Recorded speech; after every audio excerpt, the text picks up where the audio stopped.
ओम श्री गणेशाय नमः। रामायुधे अंकित ग्रह रामा शोभा बरिनी न जय सिया रामा नव तुलसी का वृंद तह रामा देखी हरस कपिराय सिया रामा दीन दयाल विरज संभारे हरौ नाथ मम संकट भारे। वह महल श्री राम जी के आयुध धनुष बाण के चिन्हों से अंकित था। उसकी शोभा वर्णन नहीं की जा सकती। वहां नवीन नवीन तुलसी के वृक्ष समूहों को देखकर कपिराज श्री हनुमान जी हर्षित हुए। लंका निस चरनी कर निवासा यहाँ कहाँ सज्जन कर वासा मन महुतर के करे कपिलागा तही समय विभीषण जागा। लंका तो राक्षसों के समूह का निवास स्थान है, यहाँ सज्जन साधु पुरुष का निवास कहाँ। हनुमान जी मन में इस प्रकार तर्क करने लगे। उसी समय विभीषण जी जागे। राम राम तेहि सुमिरन कीना हृदय हरस कपि सज्जन चीना ऐसन हट करि हूँ पहचानी साधु ते होई न कारज हानि। उन्होंने विभीषण ने राम नाम का स्मरण उच्चारण किया। हनुमान जी ने उन्हें सज्जन जाना और हृदय में हर्षित हुए। हनुमान जी ने विचार किया कि इनसे हट करके अपनी ओर से ही परिचय करूंगा, क्योंकि साधु से कार्य की हानि नहीं होती, प्रयुक्त लाभ ही होता है। विप्र रूप धरि बचन सुनाए सुनत विभीषण उठित आए करि प्रणाम पूछी कुशलाए विप्र कहो निज कथा बुझाए। ब्राह्मण का रूप धरकर हनुमान जी ने उन्हें वचन सुनाए, पुकारा। सुनते ही विभीषण जी उठकर वहां आए, प्रणाम करके कुशल पूछी और कहा कि हे ब्राह्मण देव, अपनी कथा समझाकर कहिए कि तुम्हें हरिदासन मह गोई मोरे हृदय प्रीति अति होई कि तुम्हें राम दीन अनुरागी आयहु मोहि करन बड़ भागी। क्या आप हरि भक्तों में से कोई हैं? क्योंकि आपको देखकर मेरे हृदय में अत्यंत प्रेम उमड़ रहा है। अथवा क्या आप दीनों से प्रेम करने वाले स्वयं श्री राम जी ही हैं, जो मुझे बड़भागी बनाने घर बैठे दर्शन देकर कृतार्थ करने आए हैं। तब हनुमंत कही सब रामा राम कथा निज नाम सिया रामा सुनत जुगल तन पुलक मन रामा मगन सुमरि गुण ग्राम सिया रामा दीन दयाल विरज संभारे हरौ नाथ मम संकट भारे। तब हनुमान जी ने श्री रामचंद्र जी की सारी कथा कहकर अपना नाम बताया। सुनते ही दोनों के शरीर पुलकित हो गए और श्री राम जी के गुण समूहों का स्मरण करके दोनों के मन प्रेम और आनंद में मग्न हो गए। सुनाओ पवन सुत रहनी हमारे जिमि दस नहीं महु जीभ विचारी ताते कबहु मोहि जानी अनाथा करी है कृपा भानुकुल नाथा। विभीषण जी ने कहा, हे पवन पुत्र, मेरी रहनी सुनो। मैं यहाँ वैसे ही रहता हूँ जैसे दांतों के बीच में बेचारी जीभ। हे तात, मुझे अनाथ जानकर सूर्य कुल के नाथ श्री रामचंद्र जी क्या कभी मुझ पर कृपा करेंगे? तामस तनु कछु साधन नाई प्रीति न पद सरोज मन माही अब मोहि भा भरोसे हनुमंता बिनु हरि कृपा मिलहि नहीं संता। मेरा तामसी राक्षस शरीर होने से साधन तो कुछ बनता नहीं और न मन में श्री रामचंद्र जी के चरण कमलों में प्रेम ही है। परंतु हे हनुमान, अब मुझे विश्वास हो गया कि श्री रामचंद्र जी की मुझ पर कृपा है, क्योंकि हरि की कृपा के बिना संत नहीं मिलते। जो रघुवीर अनुग्रह कीना तो तुम्हें मोहि तरसु हटि दीना सुनो विभीषण प्रभु के रीति करई सदा सेवक पर प्रीति। जब श्री रघुवीर ने कृपा की है तभी तो आपने मुझे हट करके अपनी ओर से दर्शन दिए हैं। हनुमान जी ने कहा, हे विभीषण सुनिए, प्रभु की यही रीति है कि वे सेवक पर सदा ही प्रेम किया करते हैं। कहो कवन में परम कुलीना कपि चंचल सब ही विधिहीना प्रात ले जो नाम हमारा तही दिन ताहि न मिले आहारा। भला कहिए, मैं ही कौन बड़ा कुलीन हूँ, जाति का चंचल बानर हूँ और सब प्रकार से नीच हूँ। प्रातः काल जो हम लोगों बंदरों का नाम ले ले तो उस दिन उसे भोजन न मिले। अस में अधम सखा सुनु रामा मोहु पर रघुवीर सिया रामा कीन कृपा सुमिरे गुण रामा भरे विलोचन नीर सिया रामा दीन दयाल विरध संभारे हरौ नाथ मम संकट भारे। हे सखा सुनिए, मैं ऐसा अधम हूँ, पर श्री रामचंद्र जी ने तो मुझ पर भी कृपा ही की है। भगवान के गुणों का स्मरण करके हनुमान जी के दोनों नेत्रों में प्रेम अश्रुओं का जल भर आया। जानत हूँ ऐसे स्वामी बिसारी फिरहित काहे न होई दुखारी यही विधि कहते रामी गुण ग्रामा पावा निर्वाच विश्रामा।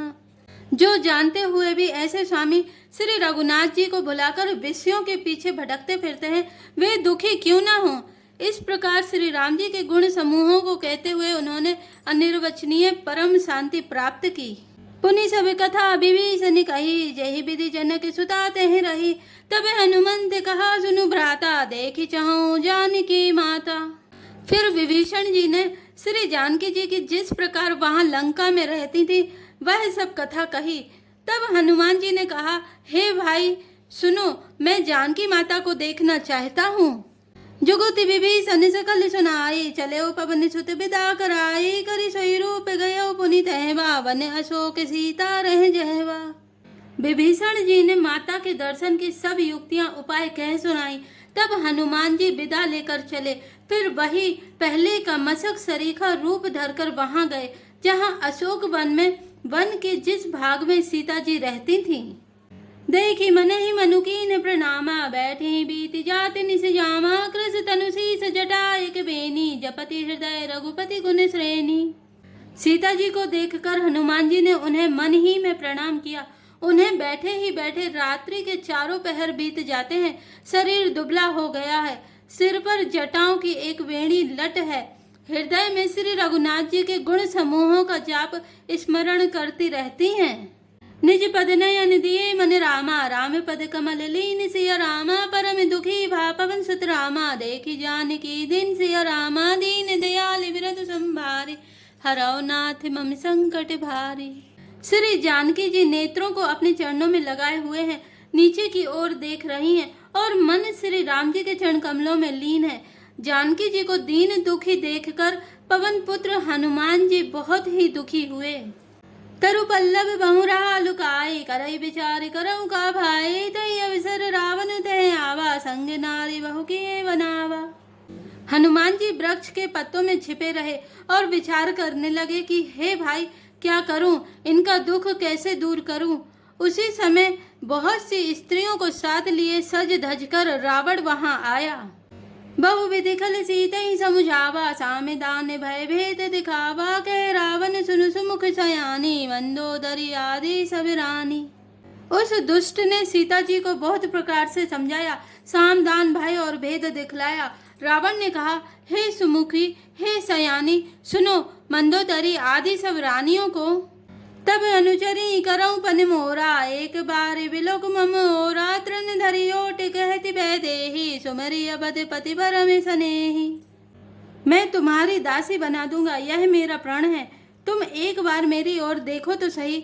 अपने परम स्नेही कौशलाधीश श्री रामचंद्र जी का स्मरण करके जानकी जी तिनके की आड़ पर्दा करके कहने लगी, सुनु दसमुख खगोत प्रकाशा, कबहू की नलिनी करई विकासा। मन समुझ कहती जानकी, खल सुधी नहीं रघुवीर बान की। हे दसमुख सुन, जुगनू के प्रकाश से कभी कमलिनी खिल सकती है। जानकी जी फिर कहती है, तू अपने लिए भी ऐसा ही मन में समझ ले। रे दुष्ट, तुझे श्री रघुवीर के बाण की खबर नहीं है। सट सुने हरिया नहीं मोही, अधम निलज्ज लाज नहीं तोही। रे पापी, तू मुझे सोने में हर लाया है। रे अधम निर्लज्ज, तुझे लज्जा नहीं आती। आप ही सुनी खगोत सम रामा, राम ही भानु समन सिया रामा। परस बचन सुनि काढ़ी असि रामा, बोला अति खिसियान सिया रामा। दीन दयाल बिरधु संभारी, हरौ नाथ मम संकट भारी। अपने को जुगनू के समान और श्री रामचंद्र जी को सूर्य के समान सुनकर और सीता जी के कठोर वचनों को सुनकर रावण तलवार निकालकर बड़े गुस्से में आकर बोला, सीता ते मम कृते अपमाना, कटिहऊँ तब सिर कठिन कृपाना। नाही तसब दिमानु मम मानी, सुमुख होति नत जीवन हानि।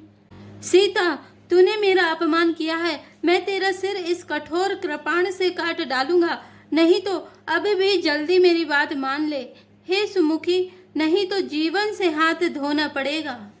श्याम सरोज दाम सम सुंदर, प्रभु भुज करी कर सब दस कंधर। सो भुज कंठ की तबे अस घोरा, सुनु सटे अस प्रवान पन मोरा।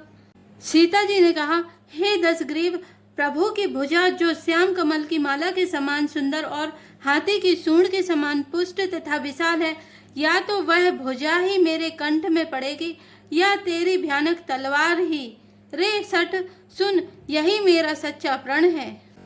चंद्रहास हरुमम परितापम रघुपति विरह अनल संजातम शीतल निशित बहसी बर धारा कै सीता हरुमम दुख भारा।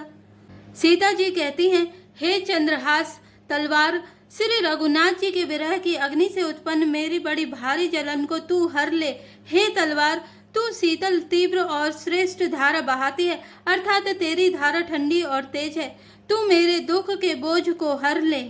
सुनत बचन पुनि मार निधाबा, मैं तनिया कही नीति बुझावा, कहे से सकल निश्चर ही बुलाई, सीता ही बहु विधि त्रास हो जाई।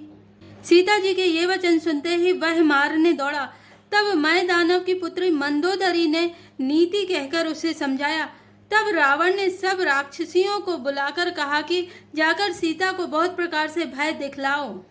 मास दिवस महु कहा न माना, तो मैं मार बिगाड़ी कृपाना। यदि महीने भर में यह कहा न माने तो मैं इसे तलवार निकालकर मार डालूंगा। भवन गयौ दस कंधर रामा, यहाँ पिशाचिनी वृंद सिया रामा, सीता त्रास दिखा वही रामा, धरहि रूप बहु मंद सिया रामा, दीन दयाल बिरधु संभारी, हरौ नाथ मम संकट भारी। यूं कहकर रावण घर चला गया। यहाँ राक्षसियों के समूह बहुत से बुरे रूप धरकर सीता जी को भय दिखलाने लगे। जय श्री राम, जय जय हनुमान।